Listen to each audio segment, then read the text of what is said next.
There, everybody. It's Patrick Scullin and Travis Hansen and our friend Amelia Pendleton. And we'd like to welcome everybody here to our Talk and Draw. We're looking forward to a new conversation and some new drawings. Today we're going to talk a little bit about finding your artistic voice and how to learn how to develop your style or figure out where to start when you're trying to build up some unique quality to your work.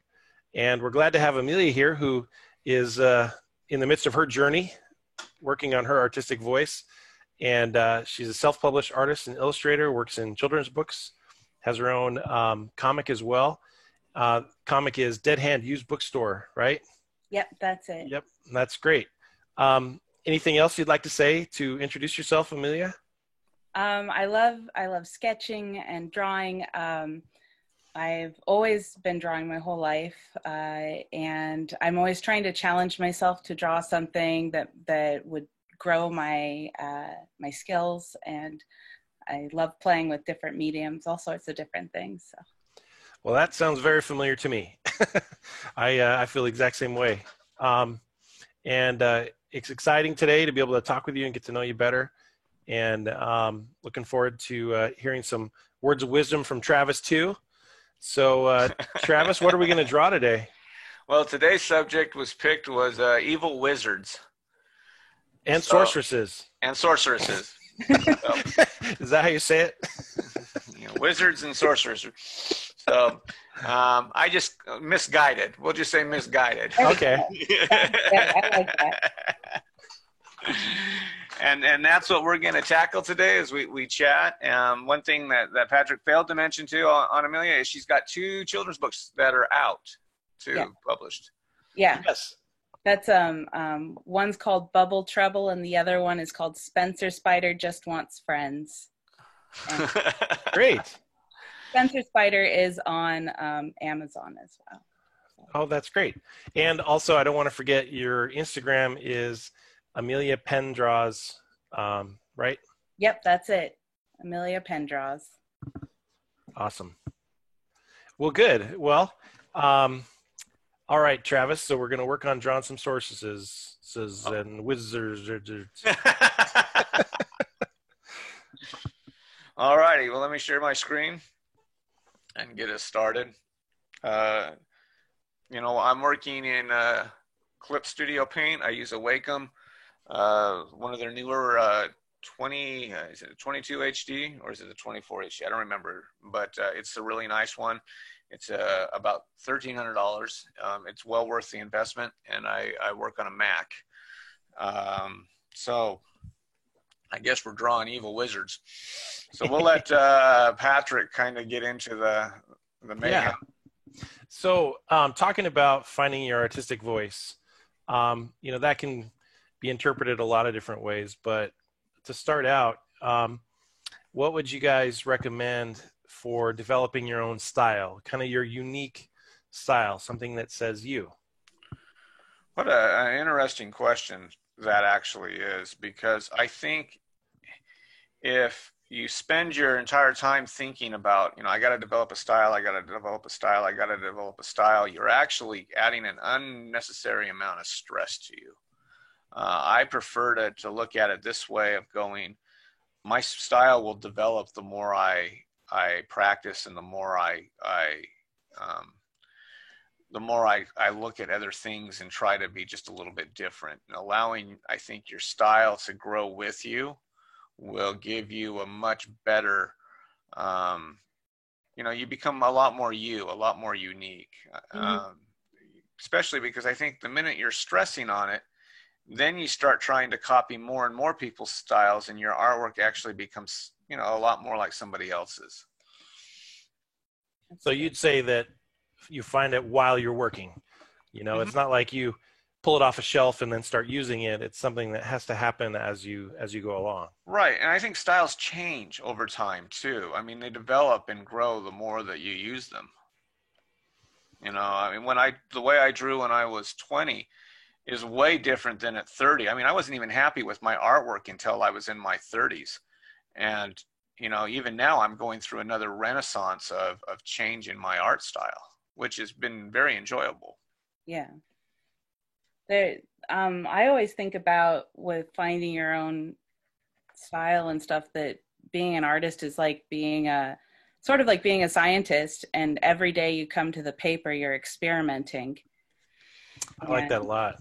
That kind of like, it takes the pressure off of, well, this didn't turn out right. That's fine, because experiments don't go the way you want them to all the time. That's the nature of them. And you just keep experimenting the next day, and you play with your style. You try out a new set of eyes. You try out whatever, you know, if you see something that you like, you try out an aspect of it. You don't want to like copy directly, but if you're trying out different aspects that you liked, then you can kind of guide your style as it kind of comes along. I like that, especially when you think about not being afraid of trying something, even if it doesn't turn out.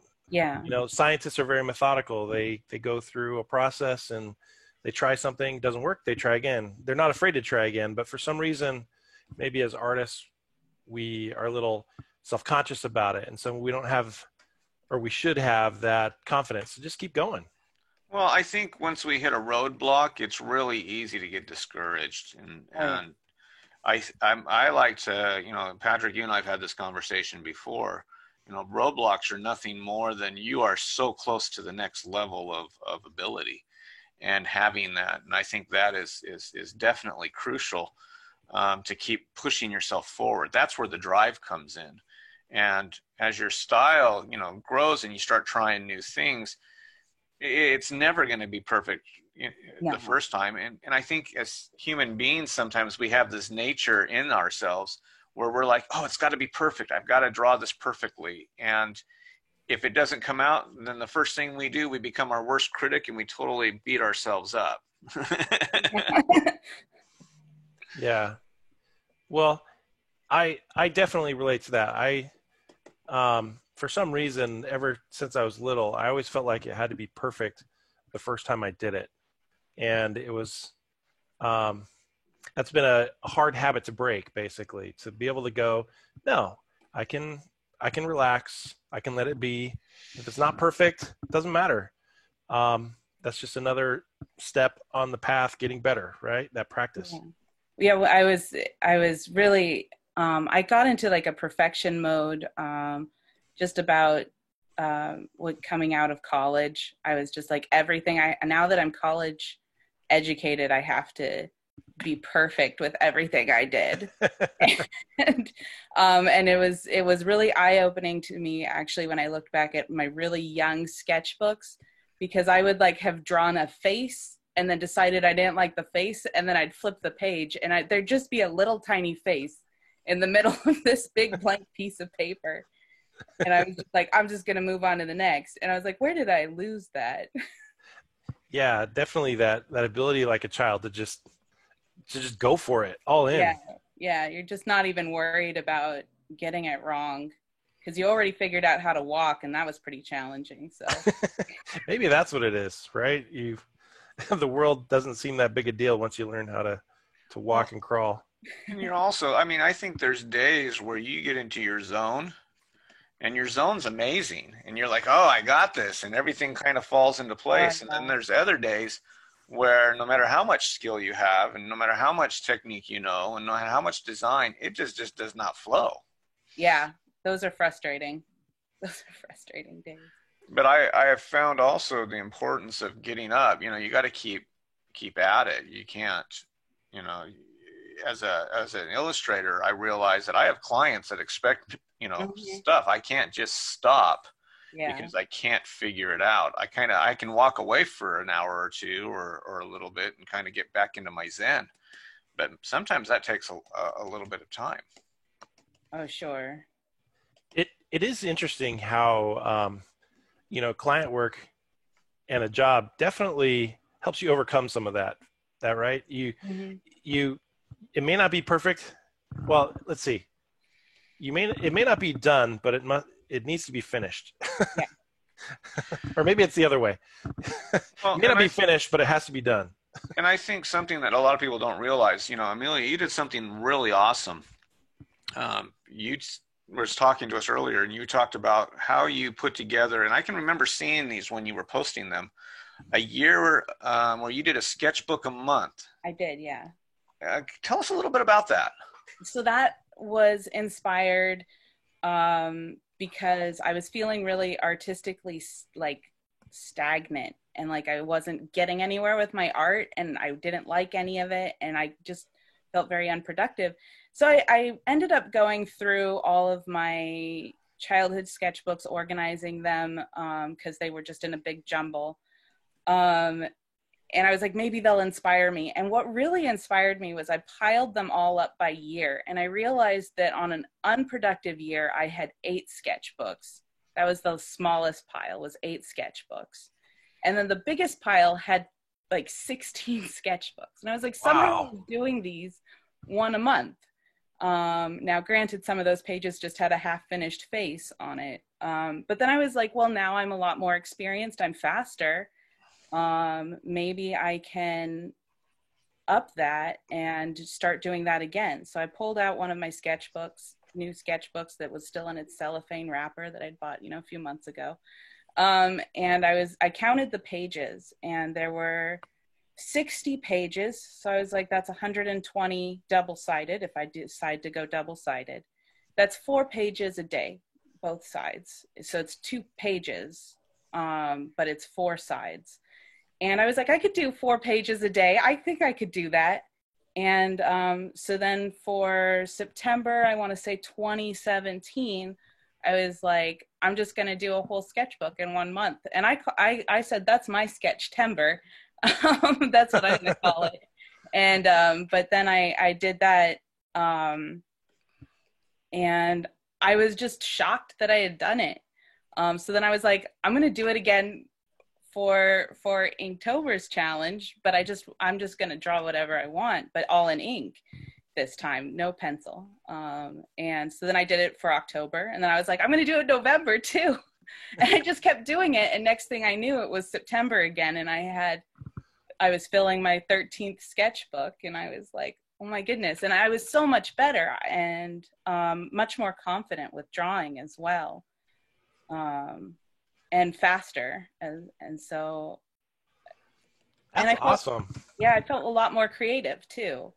So what what are some of the things that you really enjoy focusing on when you're doing your sketchbooks? Well, if I'm feeling uninspired, my first thing to draw is usually an adventuring princess. Like, that's the first thing. Like, I like everybody's go-tos because they're all different. So that works out pretty awesome. Me too, strangely enough. That's pretty much like always like my first thing. So I have a few different princesses who show up. I have an axe princess and a sword wielding princess and an archery princess, and they're all different. But then like I also like trying to do in my new sketchbook that I've got, it's about 200 pages long. And it was a daunting one for me to draw in because it's a really beautiful sketchbook. It's around here somewhere. But it's got this really, it's a one of a kind. Somebody made it, and I was like, I'm never going to be able to draw in this. And I was like, I want to work on my confidence to be able to draw in this really gorgeous sketchbook, and know that my art is worth doing that with. And so this time I wanted to work on scenes and storytelling, because a lot of my stuff is just character stuff, and I only once in a while when I'm feeling inspired get into a scene. And so I was like, I want to actually start thinking more about scenes and stories, because that's what I like to create. And so I've allowed myself to take a little bit more time. I usually finish about 1 or 2 pages. So this one's going to definitely take me more than a month, being as it's 200 pages. But I'm really enjoying that process too. I also write down my thoughts while I'm doing it, which is really like reveals a lot of stuff to me. So. Sometimes that can be good. Sometimes that can be bad.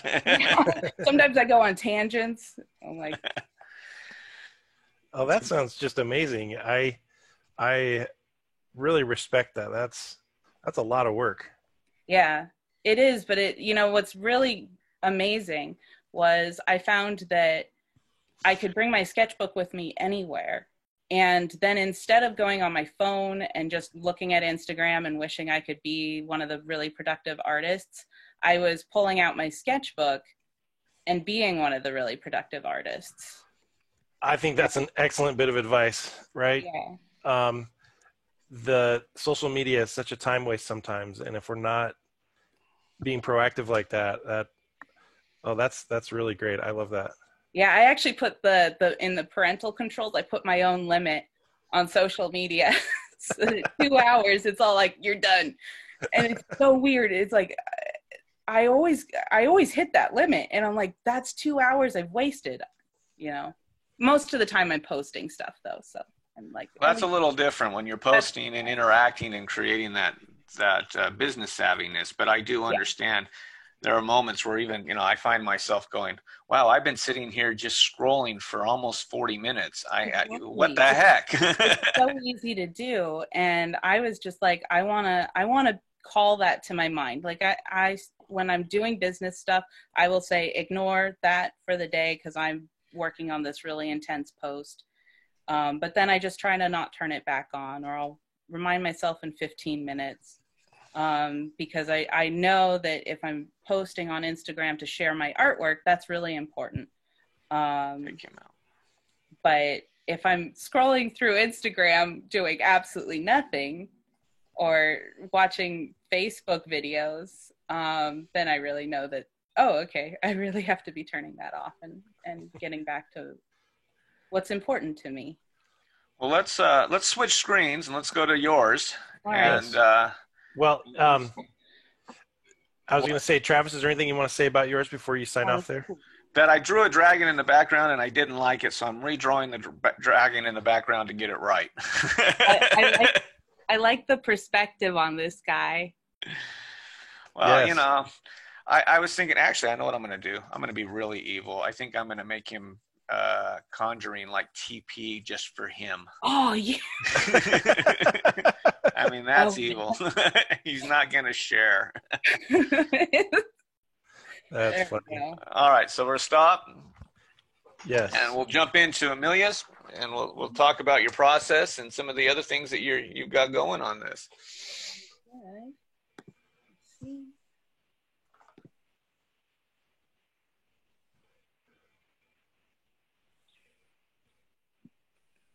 All right.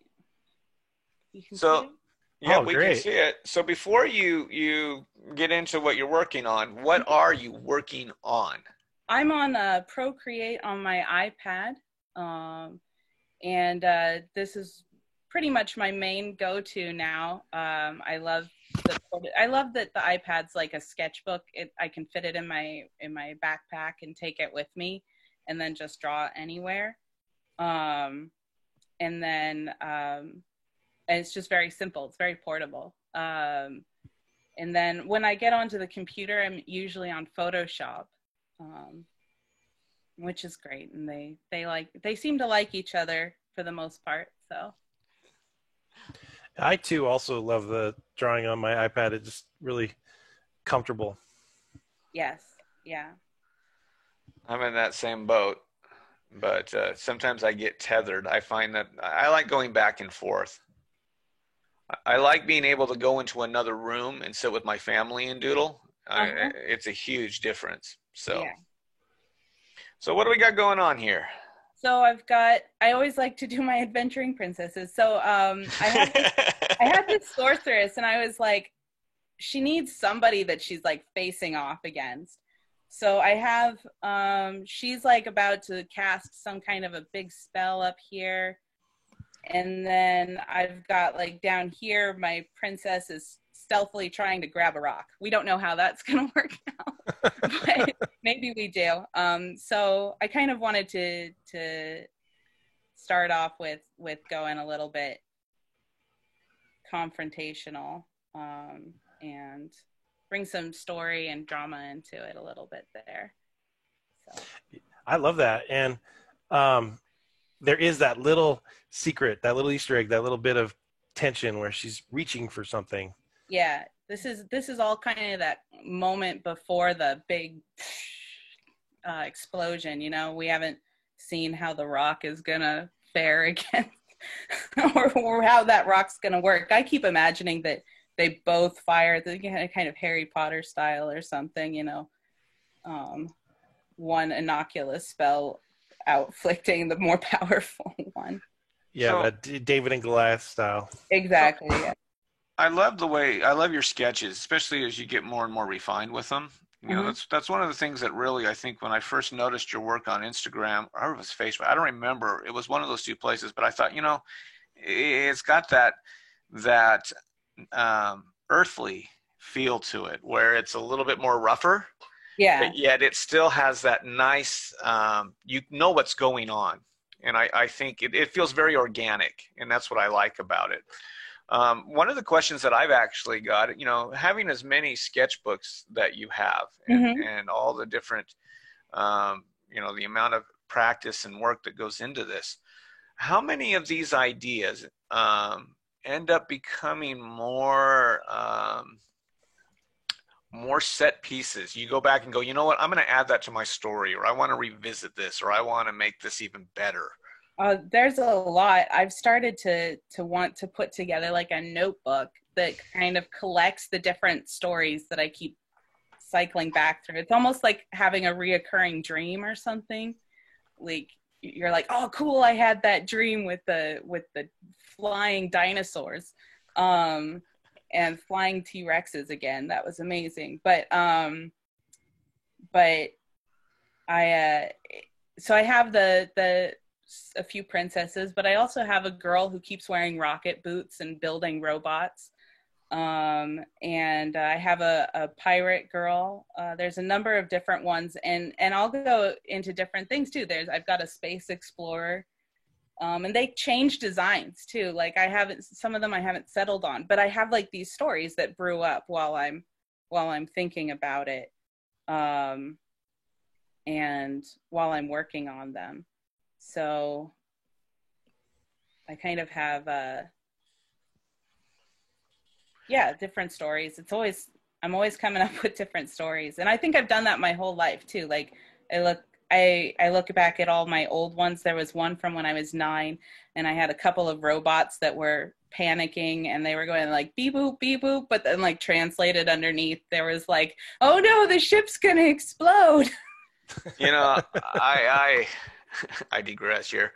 I have a friend I grew up with, an awesome kid. And years later, we kind of lost, you know, connection. And I mean, it was basically my second home. I'd spent so much time over there. And he, at Comic-Con, I'm sitting there doing free sketches, and I look up, and there he is at Comic-Con at my table. And he goes, I want to give you something. And, you know, I mean, it was just a really neat moment of reconnection. But he had with him a folder of these drawings that we had done. And I looked through them, and I go, oh my gosh, these are psychotic, because there was a lot of blood and soldiers and stuff like that. But I was thinking, well, wait a second, that was from the 80s and G.I. Joe and everything else and Robotech, and, and we were drawing what we were seeing. Oh, certainly. But, yeah, I kind of smiled, and I'm like, oh, what am I going to do? I got to hide these. But then I find that there are themes, though, that I drew from back then that creep back into my work now. Oh, yeah. Things that I liked as a kid, whether they were dragons or monsters or whatever they could be. The other thing that I noticed that seems to happen, especially with my sketches, when I'll put a sketch down, I might do that sketch 3 or 4 different ways and then put it down again. And then maybe a year later, look through that book and go, that's a print. And then I'll start making it into this huge artistic print. And I found that to be really, you know, you talk about developing your style. Yeah. As we draw these pictures over and over again that we see in our head, and then we refine them into something even bigger, they actually take on a life of their own, and I think our style actually develops even more because of the amount of practice that we went to get to that final piece that we put into it. Very, I like her very princess-esque dress there. Yeah. I know. I kind of ended up. I think she's got a little bit of a bit of a Disney princess dress going on for an evil sorceress. Well, I don't know. Maybe the Disney princesses were all evil, and could be. But they had style. You know, you can't get better style than Maleficent. Yeah. Oh, I love Maleficent. She's got amazing style. I was actually going like, don't draw Maleficent. Right. Like going through my head there because she's amazing. Well, here's something. What do you think about this? They say it takes 10,000 hours to be a master at anything. You know, and that can feel very overwhelming. Oh, sure. But then I broke it down. If you spent 3.3 hours a day for 9+ years, you would hit your 10,000 mark. And I'm curious, you know, with the amount of sketching and stuff like that, and I mean, I've felt the same way. 9 years at 3 hours a day does not seem a long time. No, it does not. You know, well, especially when you think of all the hours people spend watching TV every day, right? We're all pros at that. Yeah, right? I'm a genius in Netflix, right? Yeah, exactly. Mastered. Well, I was teaching a class once, and we were talking about time spent. And I trust me, I've got nothing wrong with. I love my shows. I'm a huge, you know, I love Full Metal Alchemist and some of the other ones. And we asked them what series that they watched, and someone said that they watched. They were naming off all these series, and once we added all the hours the series was together, it was kind of shocking when you put, you know, 10 seasons, and each episode they've got, you know, 26 episodes a season, and each one is 45 minutes. And you look at that and you go, wow, I could have been using my time creating the story. And I can remember some of the best advice I ever got received was someone asking me or telling me, do you want to be the person that just watches what everybody does, or do you want to be the person that creates what people watch? Yeah. And that was what kind of changed my whole mindset. I mean, even now I'm finding that I watch less and less TV because I enjoy the creative process more and more as I get older. Yeah. Yeah, I actually, just about the time I started the sketchbooks in a month, I was watching pretty much all of the superhero shows that were on television, and I stopped watching them, and one by one just kind of stopped watching them. And I was like, well, this one I like better, so I'm going to watch that one longer. And then I was like, no, well, I'd rather be drawing. I'd rather be writing my story. I'd rather be creating. I have to get this sketchbook done this month. That was one of the nice things about the sketchbook, was even if I was on a bad drawing day, I was like, I have to get 4 pages done today. It kind of installed some discipline. Well, you know, and that I think is super important. When you're trying to find your own voice and your own creative story, you know, the time that you dedicate to it will allow you. And I have found the more that I have turned off a lot of the sensory overload around me, the cleaner and more distinct and more direct my story actually becomes. Yeah. I think I was going to say, I think what the theme that's kind of coming out here is there's no substitute for hard work. There's no shortcut to developing your style. It's work. Well, let's switch screens again. Let's jump over to Patrick and see what Patrick's working on. I hope you've been working, Patrick. Dang it. You guys are going to catch me now. Busted. I've been watching my Netflix. I better shut it down. All right, here we go. Oh, cool. Dang, you got a tiger. I call her the Tiger Queen. There we go. I have Speaking not of Netflix. I have not even seen that, so I don't even. I kind of know a little bit because of all the memes, but that's about Right. it. Oh, that whole tiger. Yeah, I don't know. I haven't researched it. Maybe I need to Wikipedia that. It's not worth your time if you're trying to work on something productive, because Okay. it'll suck you in. But yeah, so I don't know. I was trying to think of something a little different, so I thought, yeah, a sorceress riding a tiger, that would, or a leopard or something, that would be interesting. I like that. I do that. So each of us draws in a different style and a different way, and I use minimal layers.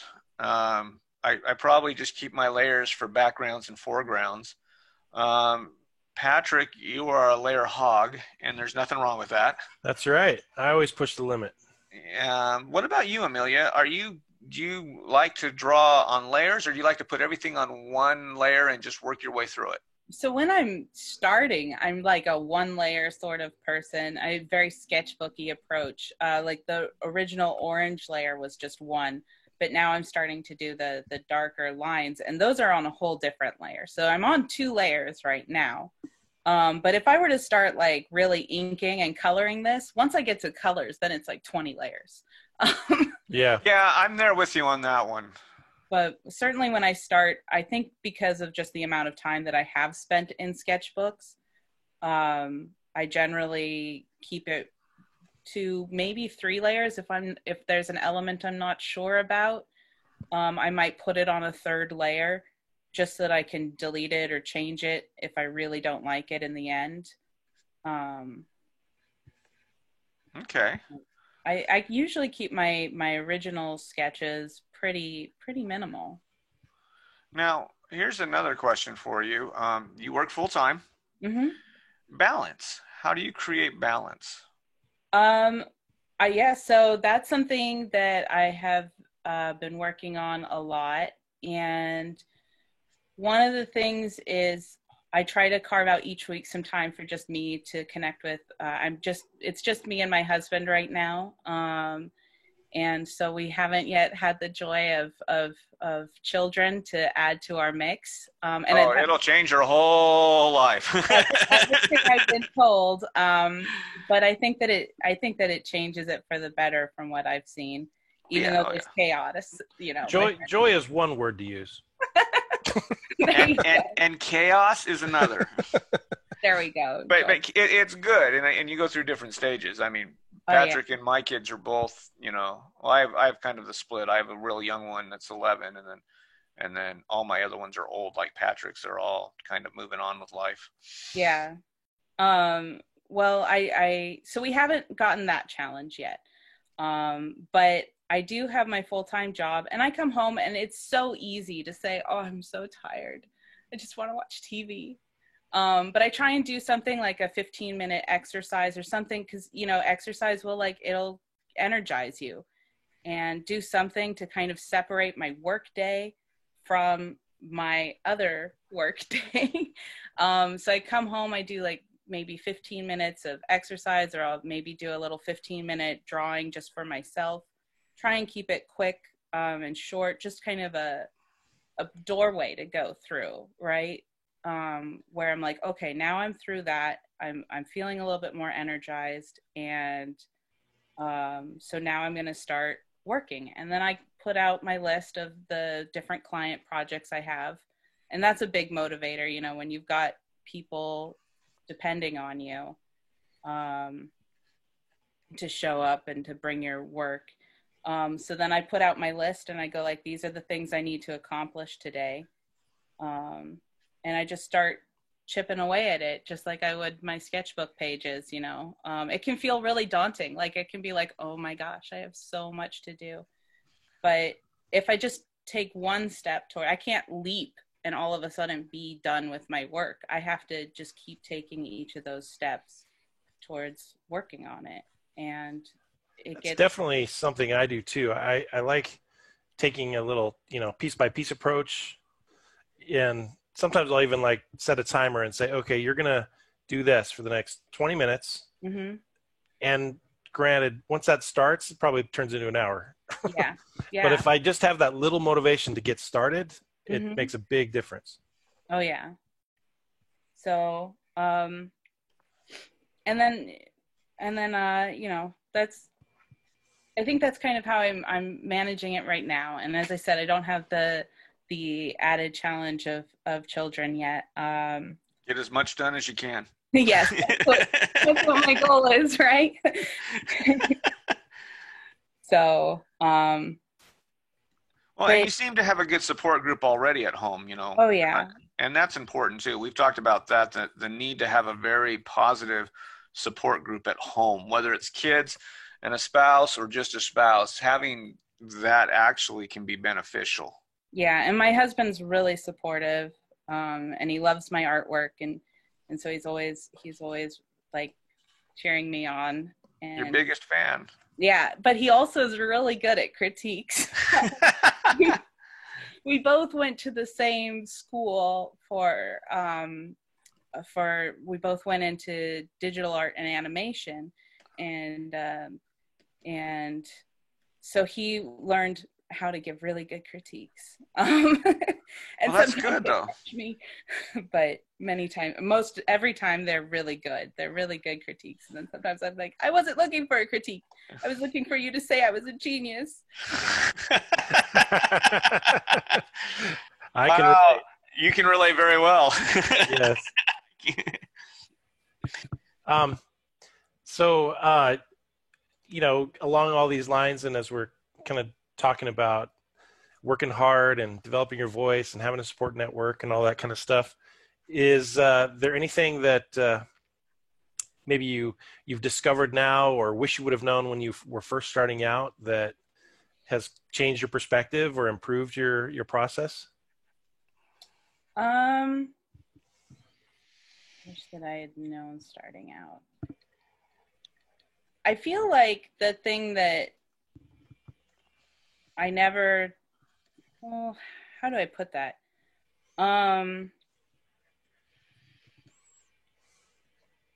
That's a good question. That's a tough question. One thing that I did learn early on, and that I feel is really important, is when you can't draw something that's really important to draw, just focus on it and draw it a lot. And I actually got that when I was younger. I couldn't draw hands to save my life. And I got 2 pieces of advice. One person said, well, just stick them behind people's backs. That's an artist trick right there. Just put the hands behind their back. And I was like, well, but the hands tell the story, you know? How can I do that? And then my dad came forward and he gave me like this big stack of printer paper. And he said, here you go. You've got 2 hands, draw them. Nice. And I mean, that's something that shaped me whenever I start to get into an area where I can't draw something or I feel really weak at it. I'm like, you know, where's my big stack of paper? And time to practice. It's time to hit the drawing board. And I mean, that was really formative, that I feel like a lot of people haven't necessarily heard, and that I'm grateful that I heard. Because I just think about my way of getting through stuff now is just keep drawing it. You know, if something feels really daunting and I got to be able to draw it, then I just got to fill up a whole stack of paper. Yeah, I understand that. So I'm trying to think of other things that cars. I learned. Oh, cars are yeah. talent. And I do it. And I actually work on a comic all the time about cars for a client. Oh yeah.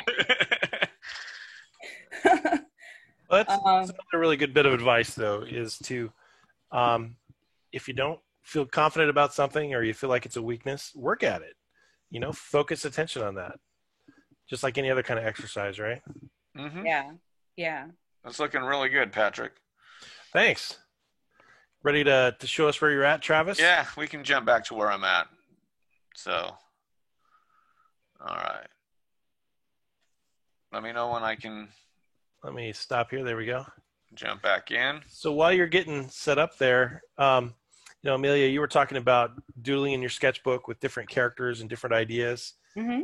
Um, do you have any trouble coming up with ideas, or do you find yourself, plagued with too many ideas and you can't get to them all? I think it's kind of a combination of both. Sometimes I feel like I don't have any idea to draw. I'm like, I just don't even know what to draw. I can't figure out a story idea. What am I going to do? Um, and then I draw just random princesses or I don't know, something. And but then there's ideas that I'm like, what story am I going to work on next? And I'm like, oh, I don't even know what one should I do. I've got all these characters that I love that I want to take places. So like right now I do have my focus, which is my Dead Hand used bookstore comic. And that right now I'm just going like, that's my story focus. But at the same time, I'm fine with developing the other stories. I think that, you talk about that's developing those other stories. I think really, the sketchbook allows you to put stuff away, get it out of your head. So I can definitely see that as well. Yeah. So it's raining TP over there. Well, Travis. Awesome. I figured, he was going to work on like, one of those alchemists that were going to try to make gold and realize, hey, I found something better. Oh, wow. So we needed a lot of TP because that's, necessary. And, to be perfectly honest and to piggyback what Amelia's saying, I have found that what makes the sketchbook so valuable is the ability to take ideas and put them away so that I can revisit them at a later time. The more you sketch them out in your book, the more, you'll always have your go-to, and you said princesses, mine were elves and warriors. I would always draw those and such. But I have found that the more that I utilize it, the more I use the sketchbook, the more the well seems to just never empty. It's always like filling up with more and more thoughts. Yeah. So yeah, it's like a muscle that you got to exercise, right? It is. It's a huge muscle. I think that we choose not to exercise. And I find that the best artists, the ones that really, when I look at other people's work on Instagram and I look at how they're doing stuff, it's the ones that post all the time that you can see the difference in their style. You can see it develop. You can find that they start conquering areas that you might struggle with. And if you take that and go, well, how do I improve on my own stuff? Well, look at the example of them. When I think of Pascal Campon, his work is absolutely dynamic and gorgeous and beautiful. Okay. And he posts one piece a day. And I can remember talking with him and giving me the same advice. Post something a day, whether it's a rinky-dink sketch or a comic or a print or whatever. If you're willing to post something a day, you will always have an idea, you will always have a thought, and you will always be rejuvenated. Yeah, I like that. It's definitely, it's like the muse is offended if you don't use it. There you go. Yeah. So it's funny. You mentioned that you love drawing the princesses. You hate drawing hands. Well, I love drawing hands now. Okay, so you're in a much better spot than me because hands intimidate me at times. I struggle with my hands. I get frustrated with them. But I was going to ask you, what would you consider one of your challenges? Animals are actually harder for me and something I'm kind of focusing on now. So like I've been trying to get better at cats because they're in my comic. and but animals have always been a little bit more challenging for me. And there's something that I love. I love animals. Just drawing them is a little bit harder. So that's one of my challenges. And cars are harder. But You're either organic or you're not. yeah, I like drawing forests, and I like drawing kids and characters exploring those forests. But I like drawing magic. Yeah, for me, it's always been people. I like drawing people. Yeah, I like. And you do very well too. Thank you.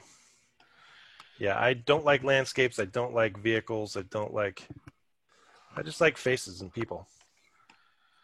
I used to hate landscapes, but I loved looking at like the landscape drawings and paintings, like, especially for movies. I loved seeing all the conceptual landscape paintings. All right, almost. Do you have any influences, any artists or folks sure. that inspire you? Yeah, It sounds like your dad. My dad really did inspire me. He taught me a lot. So did my both of my parents have always been extremely supportive. My mom's taught me a lot too. And Are they artistic too, or just supportive? My mom's a scientist, and that was her original training, and now she's a youth minister, and so she's got a lot of creativity. And my dad is a bicycle engineer. He loves like pedal bicycles. Oh, very, very cool.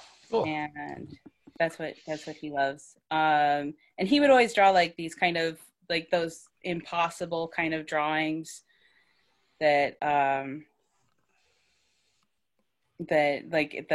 it looked inside out, but yet right side. It was always really confusing for me. He liked those a lot, but they were both really supportive of my art, and that was always, I think, such a great gift. But artists that I like when I was a kid, I had two main artists. I liked Norman Rockwell, and I liked Cicely Mary Barker, who does the flower fairies. I don't know her. She's an older artist, like from a long time ago.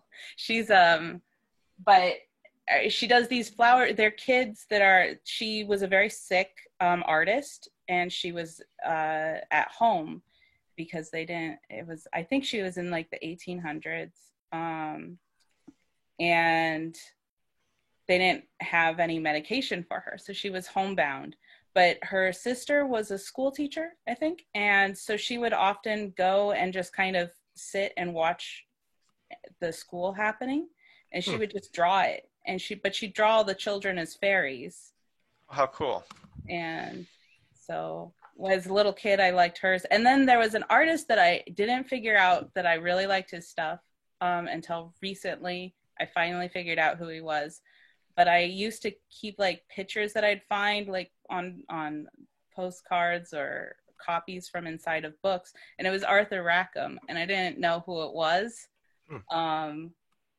But I had like a number of his pictures copied from different areas from when I was a teenager. That's very, very cool. All right, Patrick, there you go, guys. Nice. Nice. You know, he doesn't want gold, he wants TP. So he's found the alchemic composition for TP, though I do realize he's got a lot of books around him. He might have used that. So, all right, I'm going to stop my screen share. We're going to let Amelia get back in. Great.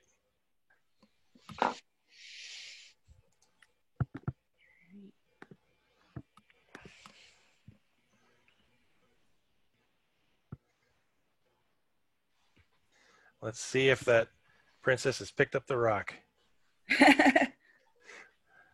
Oh, wow. Oh, nice. So I'm just kind of trying to get some shading and because I want that spell that that the sorceress is doing to really kind of glow. And That's great. So here's a process question. When working on your artwork, do you go right to color? Do you work on value? What do you like to do in the process? a lot of that depends on how I'm thinking. Like with this one, I'm thinking really in value. When I was starting to put it together, I was like, I want that castle to be really dark, but I want this like this whole spell to be really bright, so that I'm bringing kind of that brightness into the front. And Did she throw that axe first at her? yeah, she threw that axe back there, and Okay. it's broken and out of the way. It probably also got hit with some spell. So she's axeless. This is my axe princess. She now has a nemesis. But story's growing right before her eyes. So I noticed that as you move along, you start to add more and more detail. Yeah. And here I like how you're blocking stuff out, and then you'll refine that, and it gets more and more in depth too. Yeah. And I think that's, there's the first, I think about the general composition of the piece, and bringing in kind of the perspective and what are the storytelling elements that are necessary to tell the piece. And then as I start going along, I go like, well, but I kind of like to throw the axe in there because now I know which princess I've got. And playing with the different elements of it, I think that it's kind of a stormy sky now, and I haven't even drawn any clouds, but that's kind of come from the value side of it. It feels stormy. Could just be the brush I'm using, but I kind of let my imagination kind of roam while I'm working on it. But yeah, I sometimes I start with value, and then there's other times where I'm like, I'm seeing this all in Technicolor and it's got to go color. But there's a really strength to starting with value because some of the best compositions are in the black and white films because that's all they had to work with was value. And having that be your starting guide is a really great place to be. And I like that. That's a very, the way they deal with shadow and everything else in those black and white films. Oh, yeah. and such. It's really like artistic, and you're just wow. Even the old monster movies, you watch those and they're just beautifully shot. Oh yeah, and the lighting is just such that you have to, because you're not depending on color to pop that image out, or you're not depending on somebody's hair color or something. You're not depending on color, so that's so important to then be depending on where the light's coming from and how it's reacting with the environment around it. And I kind of felt like with this staff of hers that was a really important element. So you can see I'm starting to get a lot of layers as I'm working in more the values and stuff. The values. Yeah, because that way I can come in and go like, well, I don't like how dark that is. Oh, okay, no, here, wait, I like it lighter, but I like this one darker. But it allows me to kind of mess around with stuff as I'm kind of exploring. And I'm trying to keep the staff area with the magic, some high contrast there, because then we see the magic really quickly. That's very, very cool. Yeah, I like how you're going with this. Yeah, I like this one. This is cool. So, as you're, this question is for everybody, as you're working on your voice, kind of bringing it back to the original question, how do you know when it's time to move on to something new and stop beating a dead horse or a dead idea? Cut your losses, move on. That's Yeah. a tough question, actually. That's not really fair. I don't know. I think there are moments in when you start to lose interest. I think that's part of it.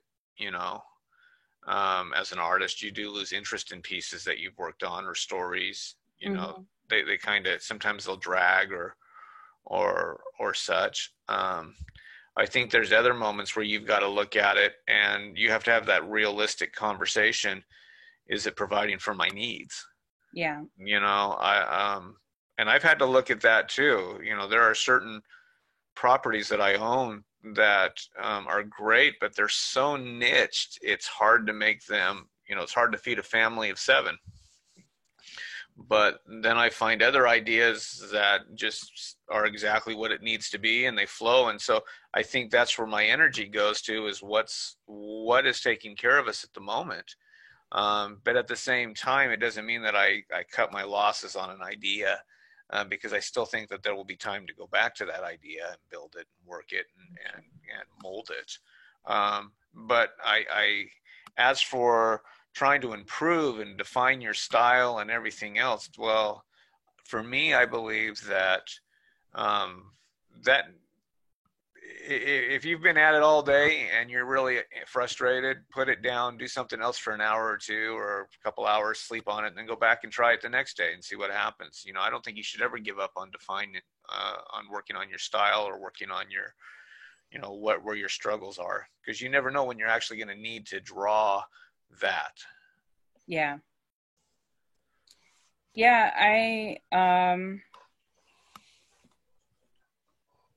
It's hard to say like when to say, yeah, I'm just definitely giving up on this. There's things that you definitely have to give up on, like you were saying, if they're not fulfilling the needs that they need to be.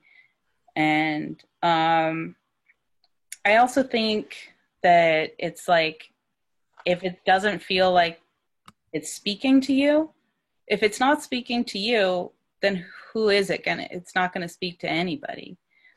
um, Yeah. you know, because we've got such a human experience where things that happen to me are not just happening to me, they're happening to many people over this whole world. You know, there's moments where, like in this picture, where I've maybe felt like the princess who's facing a foe that's daunting and frightening, and you know, and so most people have faced that kind of an experience. Or maybe you're the opposite. Maybe you're the Maybe sorcerer. you could be experiencing like, those little people, they just keep getting in my way. um, you know, and so there's very, like, even though it's a kind of a fantasy situation, there's still some truth behind it.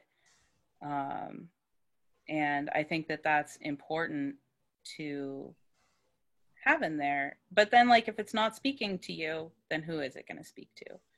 That's a, So that's a great point. Yeah, I think that's very true. And we just have to, you have to be able to tell the difference between maybe a rough patch and kind of a dead end, you know? mhm. There's a there's that feeling you get when you know that something's going to be difficult, but you're not ready to give up, and something that you know is just a dead end, and you might as well just turn around and go another direction before spending too much time on that dead end, you know? Yeah. Sounds like Travis is an optimist, though. He's always going to make something out of his dead ends. Well, you got to do, I mean, you know, an idea doesn't mean that it's a bad idea, No. you know, and you drew it for a reason. You might needed something to come out of it. You know, there's a reason why you created it. Whether it makes a million bucks or not is really kind of irrelevant as long as you're happy with what you're doing. Um, but there are points in that whole process where sometimes you have to just put it down because you either one overwhelmed yourself, or two, it's bigger than you realized, or three, you know, you do lose fulfillment. It's just human nature, but it doesn't mean that you can't go back to it. And I think that's important too, is realizing, when can I come back to an idea? When can I make it work? Yep. Let's jump back into you, Patrick, Sure thing. as we get ready to. This we're getting up on the end of our time here, but I'll show you my my piece so far. Really liked what you were working on, Amelia. Thank you. Yes, the value is really dramatic. So that's a mean kitty. I keep actually selecting and distorting and stretching the cat because I think it just wasn't quite the right size. I don't want it to be super oversized. So I keep like lassoing the front and scaling it up and fooling around with things. So I'm kind of figuring out the anatomy. You know, animals I consider one of my weak points. So having trouble figuring out this cat's entire, you know, posture. But you can see I put more time into the princess's face, maybe. I like her. I think you're doing a good job. I said a princess. No, she's a sorceress. I keep wanting her to be good. That's the sign of a good bad guy, is that they could be redeemable. Yes, there's something captivating about their personality, something enticing, something positive, right? Yeah. True. Well, this has been a lot of fun, you guys. I've really enjoyed our conversation this morning. These little talk and draws are really invigorating. Yeah. And hope you've enjoyed it playing around with us this morning too. Amelia, it's been fun to get to know you better and see your process. Does anybody have any other comments? Actually, you have one comment that's really good. You haven't asked your big question. Oh, I keep forgetting. So in the spirit of many other great interviewers out there, and not that we're good interviewers at all, but they like to ask their guests the same question. And so, Amelia, I want to ask you that question, which is, why do you make art? And that is a good question. That's a good question. You know, I think back to the few years where I didn't really get to make art very much at all, where I felt very disheartened. And I think back, and I think to now, where I'm creating every single day, I'm drawing every day. And when I wasn't creating, I felt dead inside. Like I felt like I was suffocating, like I was drowning. And I think of art as like breathing. I got to do it to live. Yeah. Whether I'm making a living at it or not, I just have to do it. And it's so important to me to have that sort of life brought into it. So I draw to keep myself alive, to make life a better experience. And I just find that it speaks to me so deeply that I just have to keep doing it. I totally relate. That's an awesome thought process there. I was thinking about this the other day, that you know how now this is Harry Potter reference coming, so you know, I'm gonna nerd out for a moment. You know how a Horcrux is the representation of evil, how it's that evil wizard imbuing themselves after committing this horrible act of murder, and their part of their spirit gets attached to this object, right? So you're saying that TP that I got in there is a Horcrux? I see how it is. It is. It's a Horcrux, right? Well, art is the opposite. There you go. Art is the artist's legacy. It's a little bit of themselves that they leave behind, but it doesn't like split their soul. It like magnifies it. Yeah. It's like a gift to the world. It's a little bit of you. It's your time. It's your creativity. It's everything that is you. It's like your gift to others, and it doesn't, like I said, it doesn't diminish your soul and split you and destroy you like an evil wizard. But that's why I have to draw a positive little tiger queen here. There you go. I just can't draw anything that evil. Yeah, I'm not sure if there's any redeeming my evil lady. There might be. Oh, there's no redeeming my guy. Oh, no, that's not So anyways, that's my little Harry Potter analogy. Yeah, I like that adding to your soul versus Yeah, instead of taking away. taking. Yeah, It's just a little bit of part of you that just keeps going on and on and on. It's the life of the party. Shameless plug right there, Travis. I appreciate that shameless plug. Speaking of shameless plugs, let's go around the bend here.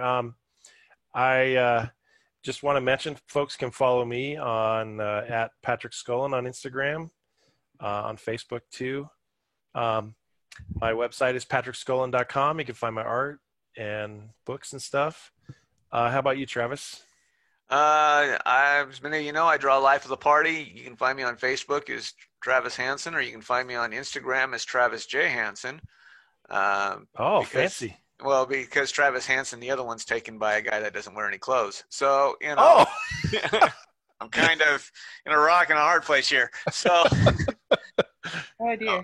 or you can visit me. Well, we have fun with it. Just never try to show it to the family at dinner time. But you can also find me at beanleafpress.com. And I draw the coloring pages for free for anybody Monday, Wednesdays, and Fridays, just to give you guys something else to do as you stay in the house and hoard toilet paper. Yeah. And Amelia, anything you'd like to mention? Yeah, so you can find me on Instagram at Amelia Penn Draws. I'm playing with my last name there, but it's just Amelia Penn Draws. And I also am AmeliaPennDraws.com as well. You can find some of my website work up there. So yeah, and I'm drawing pretty much every day, and I'm also working on some coloring pages to bring out, because that's something I did for my mom's youth classes that she's doing online, and I really enjoyed that, and I've been enjoying seeing the kids stuff. So I'm starting to bring out some of my own as well. That's awesome. Fantastic. I love how artists at this time are just doing what they can to give back and keep people positive. Some good stuff. Well, in that spirit, thanks for listening and watching today, everybody. Glad to have you with us. And don't log out yet, Amelia. Yeah. All right. I'm going to hit stop recording, and then we're going to sign off. Well, thanks for having me. You're welcome.